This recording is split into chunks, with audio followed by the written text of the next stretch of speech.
ህወሓት አዲስ አበባ ሊገባ ጣር ማበር ደርሶ በነበረበት ሰዓት አንድ ጓደኛዬ በ3500 ብር አስቸኳይ ታቶ ተሰርቶ መጣ።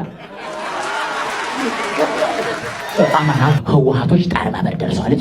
በታክሲ ቢሆን ይመጣሉ እንግዲህ። ስለዚህ እኔ ታቶ ተነቅሻለሁ፣ አንተ ደግሞ የሆነ ነገር አድርግ። እኔ ምን ላድርግ? ግድ የለም እኔ እነቅሻለሁ፣ ችግር የለም አባቴ።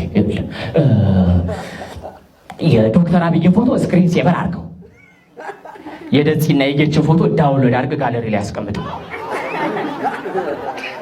ከች ካሉ ከች ታደርጓል። ያንዳንዱ ሰው የተለየ ነው፣ በጣም የተለየ ነው። በአንድ ቀን በአንድ አስፋልት በአንድ መኪና በተመሳሳይ ሰዓት ወደ ውጫሌ ወደ መቀሌ መሄድ ያምራል። ቁርስ ጠቅላይ ሚኒስትሩ ጋር በልቶ እንጀት ታጠበ የተከበረው ብሎ መታጠቢያ ክፍል ገብቶ እንደዚህ የምሳ ካንተ ጋር ነው ብሎ ቴክስት የሚያደርግ ሰው እና አሰቡት።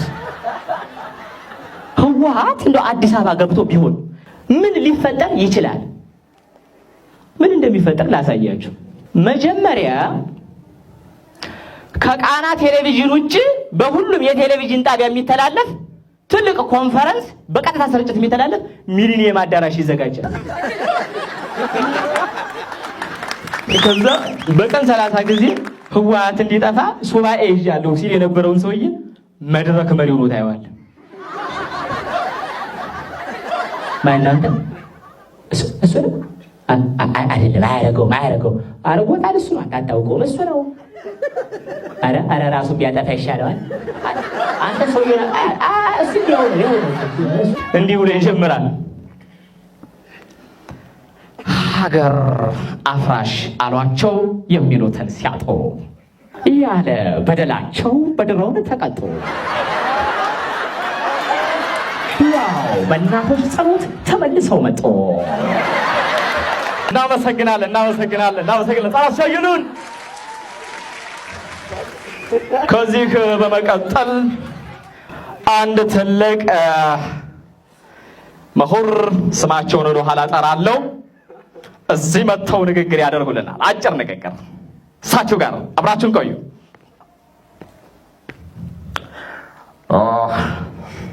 ታምራላችሁ። በእውነት እስኪ አስቡት፣ በየቦታው በርካታ ህጻናት በረሃብ ፌንት እየበሉ አድኖ የሚበላ ወደ ላምበሳ ቤተ መንግስት አስገብቶ ስጋ ማብላት ምን ማለት ነው? አለፈ ህጻናት በራብ እየቀጨጩ ቤተ መንግስት አስገብቶ ቀጭን የመቀለብ ምን ማለት ነው? በየቦታው ህጻናት በረሃብና በጦርነት እየፈረሱ ድንጋይ የካቡ ዳስ ጥሎ አሸሄ ገዳሜ ምን ማለት ነው?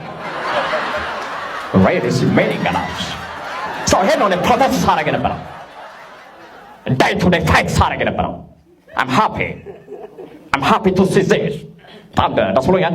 ጊዜ ቢኖረኝ ብዙ ባልኩ ነበር። በጣም አመሰግናለሁ። መድረክ መሪው ወደው ማይኩን ተቀብሎ በጣም እናመሰግናለን። ይህንን ንግግር ያደረጉልን ባለፉት 4 ዓመታት የብልጽግና ፓርቲ ከፍተኛ አመራር የነበሩት አቶ አጥናፉ በሞቀበት አይጠፉ ናቸው።